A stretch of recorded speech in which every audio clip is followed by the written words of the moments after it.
the founder and the financial resource for the organization faced major legal and financial issues, including things like raided by the feds and investigations. I had less than 24 hours to terminate my entire team. So my mom, my sister, my husband, my brother-in-law, employee number one, best friend from college who changed their career. You thought like everything was about to get easier, and instead it got exponentially harder. I'm getting emails. My son is a paraplegic. This is the only thing that works. My daughter has eczema. It's the only thing that works. My mom is a diabetic. This is the only thing that works. And I'm like, we got to buy this company back. Your mental fitness boot camp starts now. You don't need someone to tell you what to do. You have all of the answers. We just had to get you mentally fit enough to figure it out. You're listening to Fine is a Four-Letter Word. I'm your host, Lori Seitz. This show exists because fine is a lie leaders tell themselves, and it costs them their people, their culture, and their impact. Every episode, a leader gets honest about what it really takes to lead with empathy, vulnerability, gratitude, and courage. I trust something in this conversation will stay with you. So let's get into it. Hello and welcome to Fine is a Four-Letter Word. My guest today is Jodi Scott. Welcome to the show, Jodi. Hello, hello. Great to be here with you today. Yes. How did we connect? You sent me an email, didn't you? Yes, I did, because I have someone who helps me find people that I'm aligned with. And they were like, you need to talk to Lori over at Fine. So I did. I reached out. Here we are. And here we are. I love it. I love getting, like, I don't want to say random people because that sounds kind of odd. That sounds like they're creepy. But getting pitches from good people who have a great story like yours. And so I'm eager to jump into it. Well, thank you. And I feel passionate about having like that direct communication. Like there's, you can have the agent and the agent does it for you. And I'm like, no, I want this to be personable because, half the fun is spending time with you and getting to know another person, sometimes clear across the country, and making some magic happen and sharing some good stories. So thank you. Yes. Absolutely. Well, let's jump right into it. What were the values and beliefs that you were raised with that contributed to becoming who you are? Well, I grew up in the military. And so my dad very much, honor, integrity, commitment, those and honesty were just incredibly important to him. We couldn't even have like overdue library books. He's like, this is when they're due. You follow the rules. But it was good because he'd always say, honesty is when no one's with you and no one's looking, and just having that like accountability and that integrity, and then that service. He was very service driven, and so it was not uncommon for us to witness what that meant in practice versus if it was just him going on a deployment or him having people over that he needed to help and support as they were going through trials and tribulations. And then my mom is just like the most resilient, joyful, curious person I know. So we moved every 3 months to 3 years, and she just has such a great perspective of like finding the joy and the gratitude and even the toughest times. Her optimism is so cool. Mm-hmm. She was never afraid to reinvent herself or learn something new. I mean, she had to keep changing her career. And I think I was around like third or fourth grade. And she was like, oh, there's this new thing with computers. I should learn how to code because maybe then I won't have to like reinvent my career because I bet it'll be a mobile business one day. And so she's like a self-taught computer programmer, website developer. And so they really led the groundwork for really what it takes to be an entrepreneur with those characteristics. Yes, absolutely. And then did she become an entrepreneur to offering those website services? Or was she always working for someone? Me, myself, and I is what her business was. Okay. So All right. she was doing website development for people all over the country, which is really cool because, moving around, she could make connections and then continue to cultivate them. So it was really funny when we started Green Goo and someone came up to us and was like, "Hey, I've been buying your stuff at the farmer's market. Like, do you guys have a website?" And we're like, well, "That's a great idea. Hey, mom." Right, exactly. hmm Yes. Well, with that kind of background, but you didn't go straight into entrepreneurship, or did you? I didn't. Well, what's interesting is I started my first semester of school, I was in business, and then I changed it to be pre med and got a double major in biology and psychology, master's in health psychology, specialized in psychoneuroimmunology, and was training resident physicians on the biopsychosocial model. What does that mean? That's a lot of big words. Yeah. And like I had to just find the big words and go with it. But what was really cool is it was disrupting healthcare and disrupting the way we think in medicine. And so it was sort of that disruptive nature where rather than simply prescribing, teaching the physicians a more holistic methodology to collect additional data to provide more support rather than simply prescribing. What else can they do to help move this prognosis and outcome forward in a positive way? hmm And then psychoneuroimmunology sounds very much like what it is. It's the mind and the nervous system and the immune system and how they're all interconnected. And at the time, it was very much like anecdotal and hypothetical, meaning well, we see when people are stressed, their immune system, they seem to get sick more. Do you think there's a relationship? And of course, today, that science and data has advanced quite a bit. And of course, we know that relationship. But it was really fun to be a part of that in the early years and very much full circle with Green Goo today. Yeah. What, like, even today, though, a lot of doctors don't necessarily buy into that holistic view. So back when you were doing it, it was probably even less. It was, I would say, in many ways, it was an uphill battle, and to be fair too, the way insurance is structured, there isn't a box to mark. hmm And that's very much how they're trained when you go in and follow this process so that it also fits the insurance model. And so it was very interesting to try to collate the data that was out there and just continue to give them clinical trials in various settings to say, here, chew on this, just to give you some data as to why this may be beneficial. Because even then it's like, well, why do I want to spend more time here? Well, how is this going to work in the bigger picture? hmm So it was fun to learn how to like repackage it and frame it in a way that they could take little bites off of it. And of course, today I went to go get my annual checkup, and it was so cool because she hands me an iPad and she's like, "Hey, can you fill this stuff out while you're waiting?"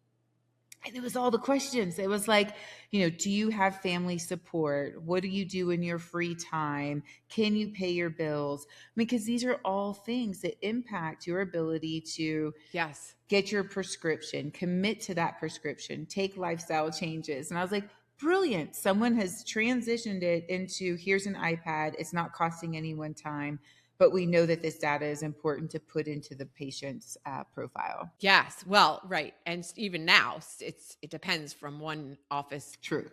doctor's office, To to another. another. Right. There's still the early adopters. Yes, even all these years later, it's still considered early adoption. It's crazy because seeing it's interesting because this information is thousands of years old. It's Western medicine that's new, and yet, yeah, the disconnect. I'm curious, as you were talking about bringing this to physicians, was there a specific like type of physician that you found was more open to it? Was it like an older one, a younger one, or like was there some common denominator? I don't know why that question popped into my head. That is a great question. And I never thought about it. And I can say with clarity, international students. They were the ones that were more more inclined to adopt this and integrate it in a way that they didn't push back. I wonder if that's because in other societies outside of the US, it is typically more accepted. I 100% agree. And, you know, we have this idea of like alternative medicine sits in a different camp.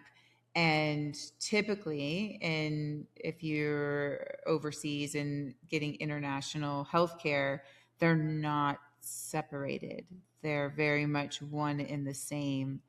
And you think about that too, even just with like ingredients today, like Yeah. internationally, a lot of the ingredients that we deem safe and legal in our country are not in other countries. And so, yeah, it's interesting how the Industrial Revolution has had such an impact on the US in healthcare, consumer packaged goods, wellness. Yes. So that's what you did in the early part of your career, and then you stepped into entrepreneurship with the bed and breakfast, right? Yes. So What did you just I go, I've had enough of medicine. I'm going to go and create a bed and breakfast.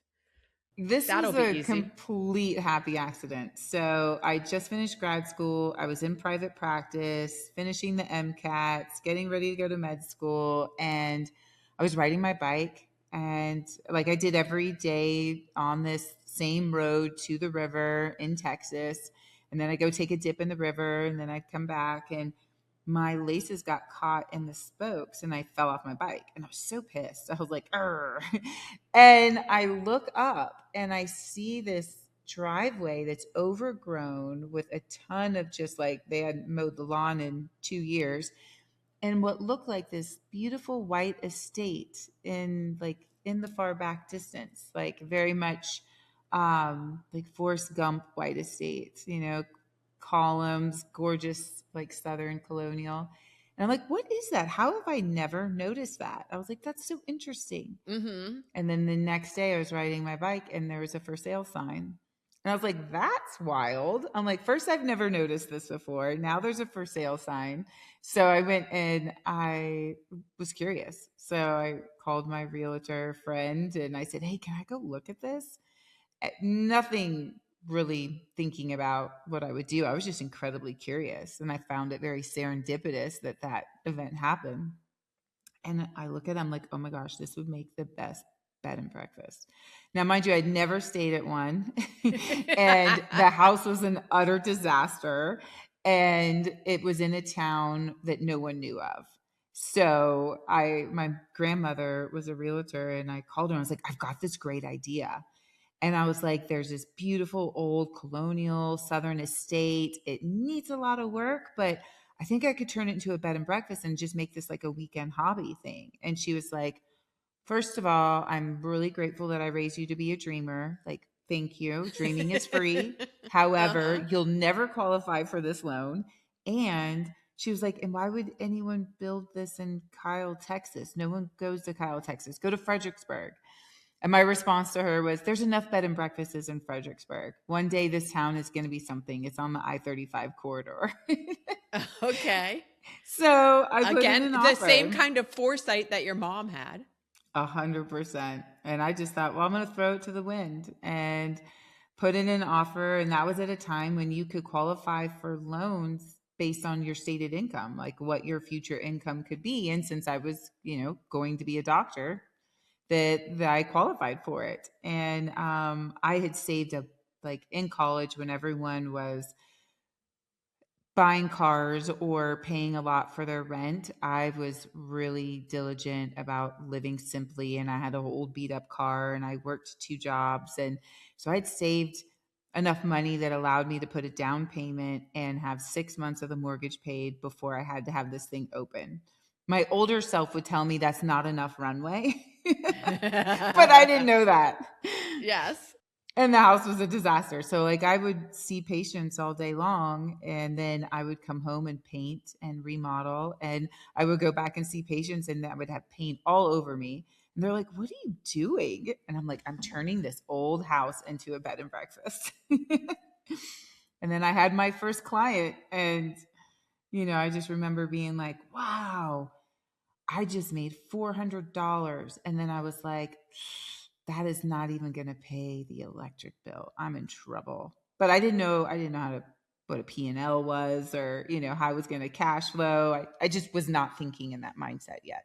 And so how long did you keep this bed and breakfast, and then what happened with it? Did it become profitable, or did you just get to the point where you're like, this isn't going to work? I see that now. So it turned into 4 bed and breakfasts and 4 wedding venues, an equipment rental company, a coordinating company, and a catering company. And I didn't go to med Oh school. my gosh. I was just going to ask, and like, did you? Yeah. Okay.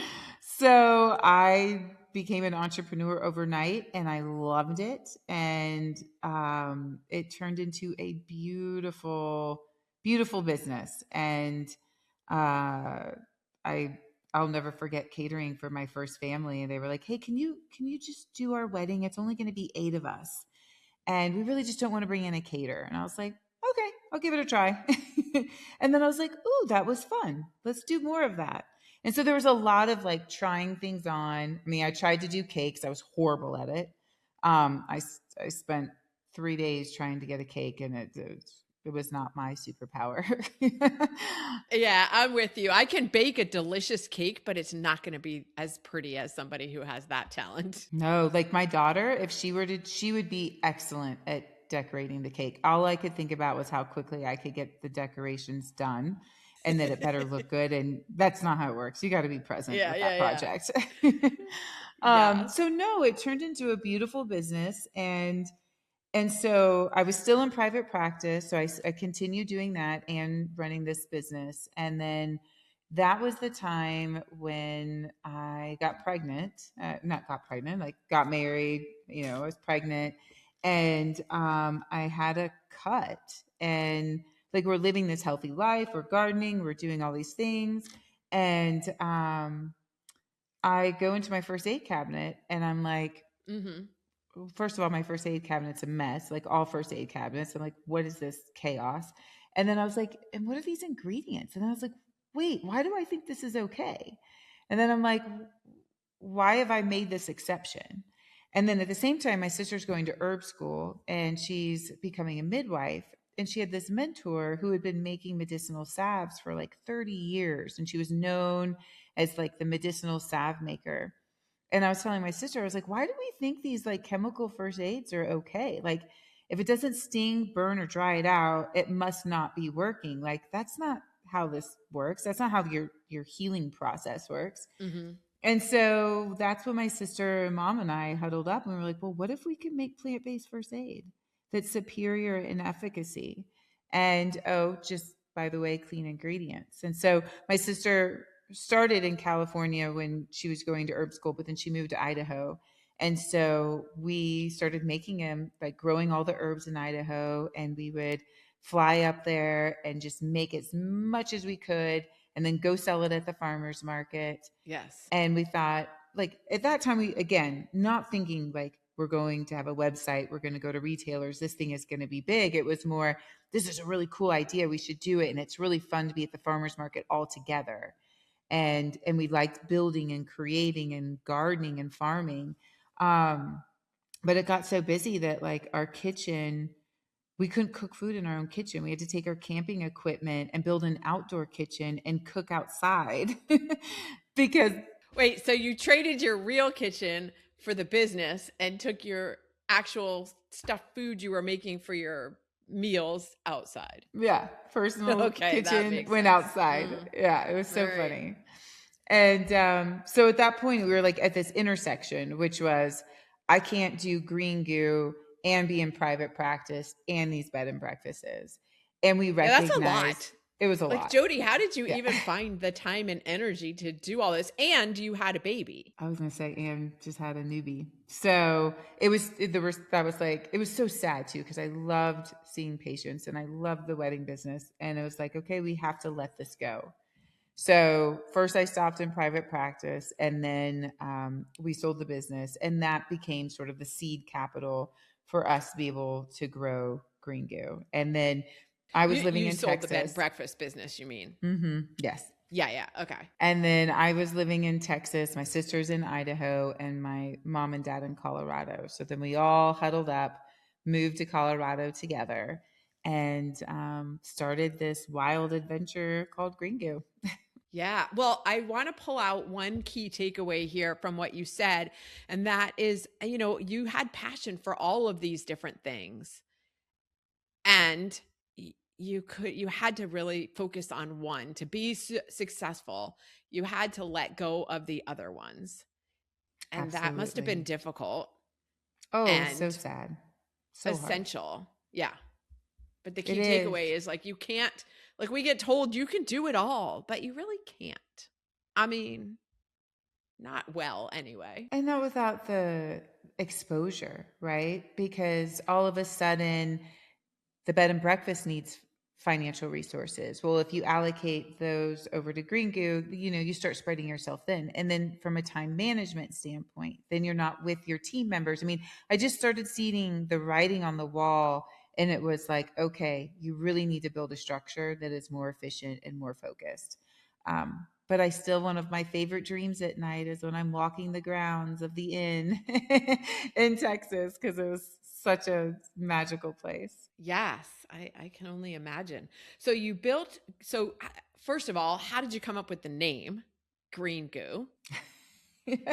And then you built that business and then tell us the story of that because there's more to that story. So much on this roller coaster. So it was funny because people wanted us to have sort of a more medical first aid name and vibe.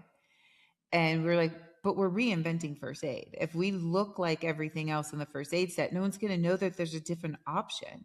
Like, we really want to change that vibe. We wanted something like colorful and creative and maybe some personality and maybe even some humor. Yes. And we're like, it's not an ointment. It's kind of a goo. Like, it's just like this green goo. And like, we grow the herbs at the time, and we still do the same process, but a little differently, meaning that we were growing the herbs in our backyard. We're drying them on old screen doors. We're taking them through this like extraction process. You yield high amounts of the medicinal properties. And so what happens is that oil takes on the color of those plants blended. And for the most part, they come out in this like yellowish green hue. Now, depending on which Okay. formula, one might be a little bit Mm-hmm. redder, might be a little yellower. It just depends on the flowers. But for the most part, it's a green hue. And we're like, it's just kind of green because it's like plants and it's sustainable. And so we were all, and yes, there was a happy hour involved. And we were sitting around and we're like, it's just like Green Goo. And we just were laughing so hard. And we were like, why is that so catchy? Like, that's kind of fun. But we only named one product Green Goo. Mm. So we named our first aid, which is like your portable first aid kit. So rather than just being for cuts and scrapes, it's bug bites, bee stings, poison ivy, chafing, ingrown toenails, um, sunburn. The idea is that we wanted to declutter that first aid cabinet and bring in as much versatility as possible. And so we're like, well, let's just name the first aid Green Goo. And then the other ones were like, this is dry skin, this is pain relief. And what we found is that the customers named our brand. Mm-hmm. Every time we would talk to them, they'd be like, I got Green Goo. And they'd pull out their tin. And I'm like, no, you don't. You actually have the dry skin or you have the pain relief. The Green Goo's the first aid. But they always called us Green Goo. And they never called us by our company name at the time, which was Sierra Sage. And so, like halfway, I think we were a couple years into the business, we were like, okay, we're just naming the entire brand Green Goo because this is what the customers are calling it. Yeah. Yeah. Right. If that's what they're calling it, it's like, I remember having a conversation with somebody about like commercial real estate landscaping. I think it was like, yeah, commercial landscaping or something. Like if you don't put a path the way that the people walk, people are just going to walk that path anyway. And your plants are just going to get trampled and they're going to create their own path. So you might as well just give them the path they want. Yep, go the path of least resistance where everybody wants to go anyways. Right, I right. love it. Yeah, so cool. So then, um, I mean, this business got really successful and you ended up selling it, right? Like tell me the part where in your story where, things were fine, but not fine. Well, things grew super, super fast. uh, and you're in a constant state of fight or flight. You're probably working at 20% capacity. I'm traveling 3 weeks out of the month with a little toddler, and sometimes bringing her on the adventures with me just to make sure that we could still have some precious time together.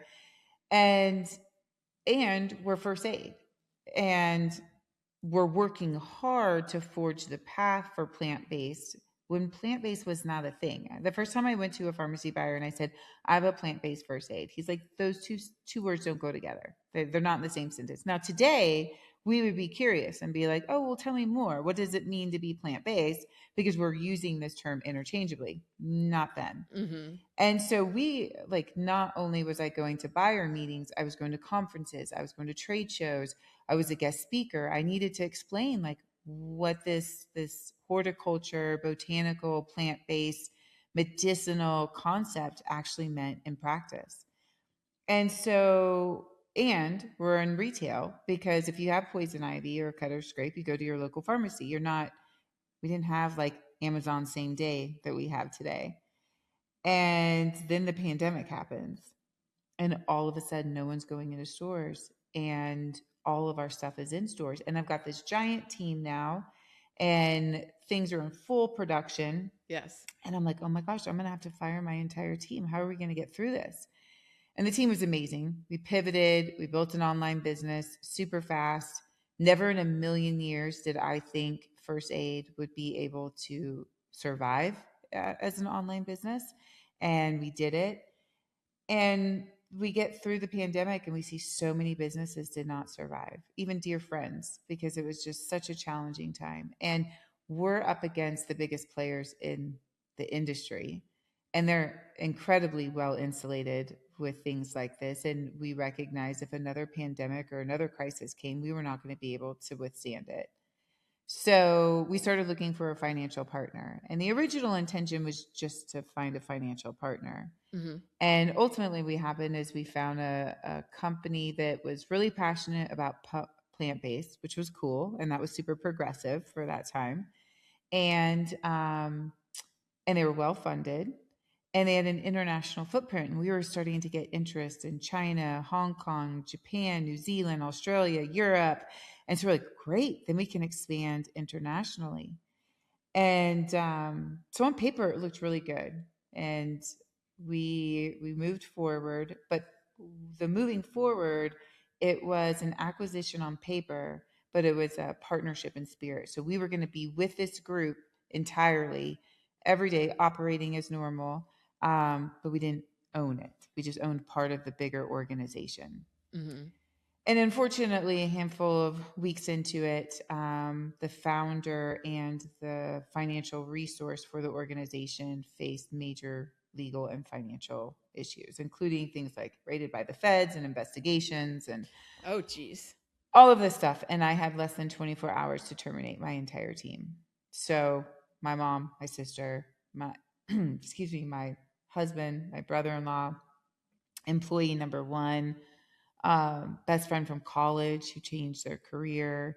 I mean, it just went on, and it was utterly heartbreaking.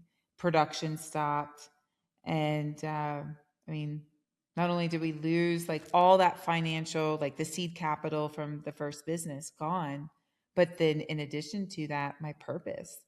Mm-hmm. So it was a difficult time, to say the least. And I didn't know how we were gonna what we were going to do. So that's definitely a fine, not fine moment where the whole world Right. You thought like everything was about to get easier, and instead it got exponentially harder. exponentially. I mean, my daughter at one point was like, why is there so much garbage at the front door? And I'm like, sweetie, we had to skip garbage this week. You know, we couldn't get the pickup. I mean, it was, how are we going to move forward? And what is my career going forward? And I've been so committed, and my purpose, like my sense of purpose was just like wiped out. And I think too, like when you're in that state, like you're in a state of anxiety, you can't stop thinking about the future. And then you're also in a state of depression because you're like, shoulda, woulda, coulda. Like, what could we have done different? And so the paralysis is like it's really overwhelming. Yeah. Yeah. And so that was how many years ago? So 4 years ago is when that happened. Okay. And today, what's transpired since then, because the company's been revived? Took us about 2 years. So that process started, and it was about a year of figuring out what we were actually really dealing with. And then it was crystal clear what was happening. And then took us 18 months, almost 2 years, to buy back the company. And I just remember, like, right after all the terminations, my mom, sister, and I are sitting at the kitchen table, and we were like, what now? And I grabbed my lip balm and I put it on, and I realized I was about to run out and I didn't have any more. And because production had stopped, and I was like, Mom, like, how much do you have? Jen, how much do you have? And I'm like, I can't live without my repair, my face wash. So we're like sitting there trying to figure out what our inventory looks like. And then I'm getting emails like, Mm. my son is a paraplegic. This is the only thing that works. My daughter has eczema. It's the only thing that works. My mom is a diabetic. This is the only thing that works. And I'm like, we got to buy this company back. Like, we can't live without it. Our customers can't live without it. What are we doing? But I'm like, how? We lost everything in it. There was no financial gain. And now we have pennies to try to buy it back. And so, yeah, that was one of the most, and it's crazy to put this word on it, but I'm going to say it, rewarding and difficult times of my life. Mm. And the reason it was rewarding is during that kitchen table moment, I realized I had forgotten that I had a call with my new coach that I'd recently hired, and I needed to tell him I couldn't pay for him. I was like, hey, like, we got to cancel Monday, can't pay for it. He's like, what happened? Short text exchange. And he's like, I will be there Monday at 5 o'clock, every Monday that you need me until you don't. And the gift in this was actually not his offering. It was really more the understanding of what this feels like. Like, when I go and give advice and I can't figure out why that advice isn't landing, Mm-hmm. it's because when you're in that state of like total crisis and the world is just like you just can't receive that. And it just felt like an inconvenience. And I wanted someone to tell me what to do, but I still didn't know, like, I still didn't know what to do if someone did, right? You're just like, ugh. And so Monday rolled around and I had no intention of going and spending time with him. And then I felt guilty. I'm like, he's a nice guy. I should at least say thank you, but no thank you. So I go to the meeting, and before I could say thank you, but no thank you, he's like, so what are you gonna do, Jodi? And I'm like, I don't know. Like, we had this idea that maybe we buy the company back, but like, I don't think we can. And he was like, well, Mm. let's get you mentally fit to figure it out. And I was like, what? He's like, your mental fitness boot camp starts now.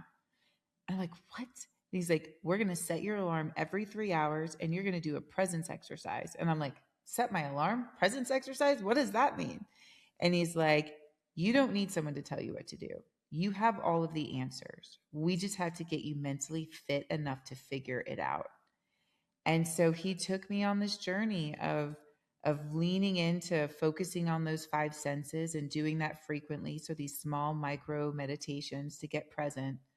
And eventually I had ideas that came to me and the confidence to go have the meetings and push through some difficult conversations and show up to board meetings. and Wow. and it was a slow process. And so being anxious about the future and ruminating on the past was not going to serve me. And so I had to really lean into this practice for that 18 months and be really committed to it. And it's a great resource for me going forward. Yeah. Wow. What a gift from the universe or whatever higher power or whatever you call it to put him there at that moment. So grateful. Like, forever grateful, Timmy. You're the best. Wow. Okay. So I mean, we're like there's so many questions. But I don't want to spend all afternoon on the call with you because I know we are kind of at the end of our time, but I do want to ask you one more question before I ask you the question you know is coming. But this question is, as a leader, what would you say to other leaders about this experience that you've been through? Is there something like that you would have done differently, or that you would advise for people who might be in a similar situation of like, oh my gosh, what do I do now? I mean, zooming out from a tactical perspective, um, obviously it's not something that we ever anticipated, but from a contractual standpoint, it's okay to anticipate the worst. So make sure you're anticipating the worst. And then you have that. Now from a bigger picture, you don't get to like, you just get the cards you're dealt, right? Like Okay. you're gonna always have that moment of, great, we should have put that clause in. I mean, our attorneys thought the same thing. Like they did a great job, but yes, like there were ways we could have protected ourselves in hindsight. At the end of the day, we are going to be tested regardless, whether it is our longevity, our health, our careers, our family, just the day to day, our 2 year old driving us crazy, whatever. Mm-hmm. Mm-hmm. And the value in investing in your mindset, the same way we value going on walks and exercising and that physical fitness, is so valuable, because I am always reminded that I do have the answers. And so, all of you listening, you do have the answers. You just have to be in that state of creative flow and presence where you can Yeah. access it. And then you can go to your external, the universe around you and the external resources, and go grab them, and you'll know what to grab. And so it really does start there. And there's a lot of magic that happens as a result of doing that, that is sort of untapped high performance that we just don't always really appreciate or lean into. All right. Well, I don't know if you're a music person, and like, did music help you get through this? And what was the song that you were listening to, or that you listen to now, for that extra boost of energy when you're not out, maybe on the walk in nature being quiet? Well, it's funny you should say that, because I wasn't sure, because I do love music, and like music is like so big in our house. Like it's just all the time exchanging playlists. And I asked my daughter, I was like, what is the song? And she's like, Mom, you know this. Like, you know the answer, right? And she was Right. like, You know is the Taylor answer. Swift, are you ready for it? She's like, all I heard when you were trying to buy back the company was like sort of this parallel universe of the fact that, like, she was buying back her music, and like feeling tender that, like, can I handle all of this exposure and what people think of me, being sort of a people pleaser. And like, you walking in the room before you go into a board meeting, Mom, you would play this song so you could just like get strong and lock in. I'm like, you're right, I did. So Wow. that's That's it. so Like just cool that getting she into that lock remembered. in. Yes. Yeah. How old is she now? 14. Okay. Yeah, no, that's so cool that it's interesting how sometimes you have to ask other people what, like, they remember things differently, or they see it differently than you, because they're not you. Right. And to Yeah. Get see a that, little that's mirror for awesome. you. Yeah. Okay. So Taylor Swift, are you ready for it? Got it. I'm going to put a link to that in the show notes. And then lastly, if someone would like to continue a conversation with you and or find Green Goo, where can they do that? So greengoo.com. And then you can also go to LinkedIn at Jodi A. Scott. And you can find me at both places. And I definitely encourage reaching out. Happy to connect. All right. Links to those in the show notes as well. Jodi, thank you so much for joining me today on Fine is a 4-letter word. Thank you. Before we wrap, I want to pull a few things from my conversation with Jodi Scott, because this one had some real gold in it. First, you can't do it all well at the same time. Jodi loved every business she built: the inn, the wedding venues, private practice, Green Goo. But she had to let go of the one she loved to fully commit to the one that mattered most. Focus is about being honest about where your energy and financial resources most need to go. Second, listen to what your customers are already calling you. Jodi had a different company name entirely, CR Sage, and customers were never using it. The brand name Green Goo started as just one product in the line, not even the whole company. The customers essentially rebranded them without being asked. The market will often tell you the truth if you're willing to hear it. Third, when the bottom falls out, you don't need someone to tell you what to do. You need to get mentally fit enough to access the answers you already have. Jodi's coach didn't rescue her. He gave her micro presence exercises every 3 hours until her own thinking cleared. It was that experience that taught her what it feels like to be in such a state of crisis, which made her a better advisor to others. Fourth, invest in your mental fitness the same way you invest in your physical fitness. Jodi built that practice of presence during the hardest 18 months of her life through those exercises anchored to her 5 senses. And that's what got her through. The answers are there. You just have to be in a state where you can hear them. And finally, you will get tested regardless of your preparation. The variable you can actually control is, again, how mentally prepared you are when situations arrive.